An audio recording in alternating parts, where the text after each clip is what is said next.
Marami pong sumagot tungkol dun sa ipinost ko about the 3 days of darkness.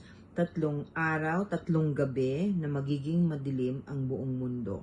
Okay, bago po sumagot sana yung mga masyadong tingin nila ay marami silang alam, pakinggan naman muna po ng buo yung sinabi ko doon at basahin yung title. Doon po sa title ay may nakasulat sa dulo na question mark. Ibig sabihin po, nagtataka rin ako kung saan nanggaling yung petsa ng tungkol doon, kung totoo ba o hindi. Ang sa akin lang po, nahahalata masyado dun sa mga sumasagot ng kung ano-ano na wala silang alam. Lalo na po yung bagay na, paano kung hindi magkatotoo? Meron po, hahanapin kita, babalikan ko ang video mo. Ibig sabihin, hindi niya pinanood at hindi niya binasa yung title. No po. Gaya po ng sinasabi ko, ulit-ulitin ko.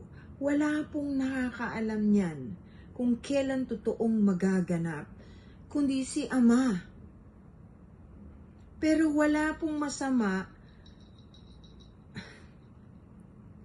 kung minsan po sumasakit ang ulo ko kasi gusto kong unawain ng lahat at tumulong sa lahat. Wala naman po akong sinasabi sa inyo kundi palagi magdasal, manghingi ng tawad, gumawa ng kabutihan para wag maganap ang mga nakatakda.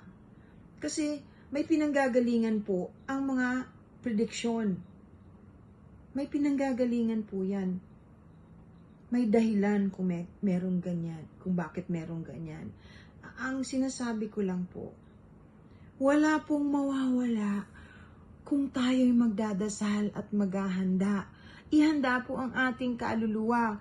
Ihanda po natin para naman tama yung puntahan natin. At saka, kung hindi matuloy yung prediction na December 21, di mabuti. Hindi ba kayo natutuwa kung hindi yun matuloy? Pero paano po kung matutuloy? Pag natuloy, di mabuti na po ang nakahanda. Hindi ko naman po sinabing end of the world yun. In fact, kung panunuorin ninyo, pakikinggan ninyo yung sinabi ko, hindi po yun ang, it's not going to happen once. It will happen again. Kung sakali pong mangyari, ang sinasabi ko lang, habang maaga, magdasal na tayo habang maaga. Ano po bang mawawala sa inyo kung magdadasal kayo at tuturuan ninyo yung mga anak o apo ninyo na magdasal, na maging maayos? Ano po ba ang masama doon?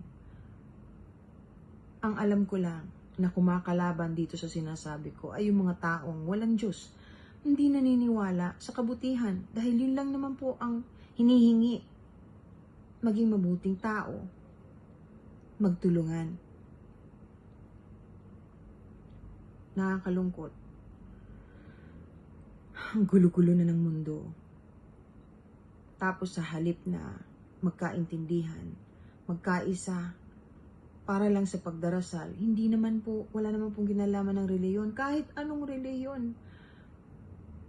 Basta magdasal at gumawa ng kabutihan. At saka yung sinabi ko po doon na maghanda kung sakaling matuloy ng mga medisina ninyo, lalo na po yung may maintenance. Kasi kung magsarado ang butika, parang yung may lockdown, ang hirap bumili ng mga bagay-bagay. Mabuti na po meron kayo nun. So dun po makikita ninyo yung mga against no sa sinasabi ko na hindi masyadong malawak ang pangunawa. Hindi masyadong malapit sa mga bagay na makabubuti para sa atin o sa kapwa. Kasi kung maayos po kayo, wala kayong sasabihin masama tungkol doon sa sinasabi ko. Kaya po naaawa ako sa inyo kasi ibig sabihin yan, malayo talaga kayo sa Diyos.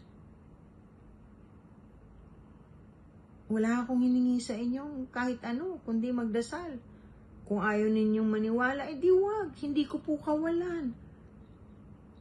Pero, nandyan kayo. Pinakikinggan ninyo kahit kapiraso yung sinasabi ko.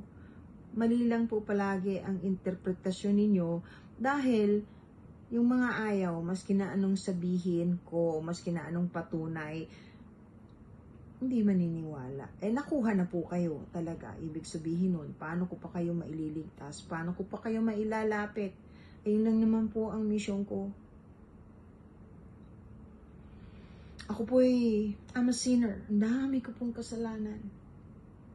Kaya, gumagawa ako ng paraan na maabsuelto dun sa mga naging kasalanan ko. Hindi po ako santo. Pero hanggang buhay pa ako, ngayong alam ko na kung paano maging mabuti at makatulong sa kapwa. Mas ito na po ang pinipili ko. Para mamatay man ako, maalala ng mga nabigyan ng tulong na kahit papano, maski na marami po akong nagawang pagkakamali, na ginawa ko pa rin po sa abot ng aking makakaya ang makatulong sa inyo.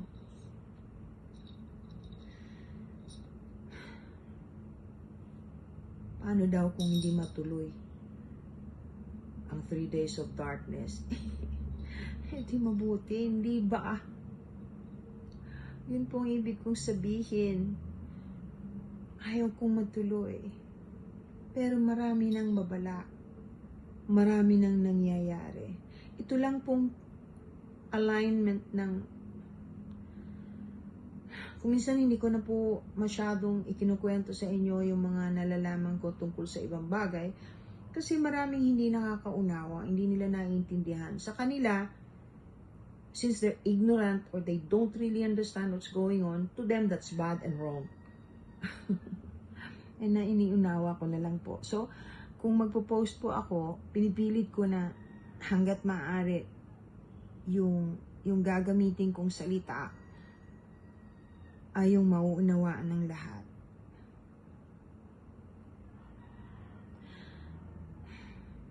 O yung nagtatanong, opo. Ayan, palaging may nagtatanong kung ano po ang suot ko. Tourmaline po yan, tourmaline. Hindi po diamond. Tourmaline. Kasi sa dami ng kinakain natin na maduduming bagay at puro plastic, ang immune system natin ay hirap na hirap mag-bounce back. And this is very good for people with the problem, health problems. Kasi it covers everything, especially cancer. Ano po, tourmaline. Ang lungkot lang kasi ang gulo-gulo na. Pero kakaunti pa rin yung nagdadasal ng tama. Alam niyo ba yun?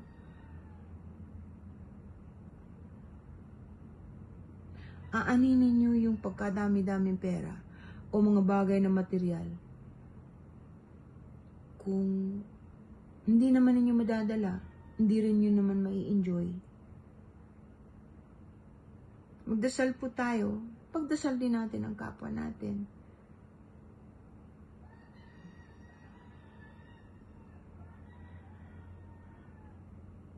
Yung mga kinakain po natin kasi hindi na maganda.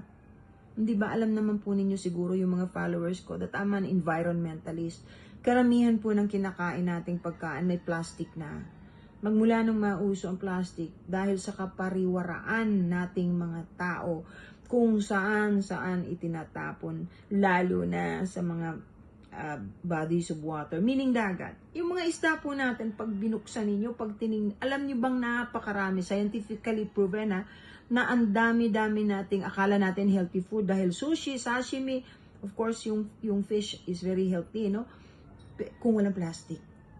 Yung mga minute o yung mga particles yung mga plastic, hindi po natutunaw ang plastic nakakain niya ng mga isda at kinakain din natin. So, yun po. Kaya ako nagsusuot palagi ng tourmaline. Meron ko isa, yung hanapin niyo po kung saan makakabili ng yung tama lang, di naman kailangan malaki, maliit. I love you all. I bless you all.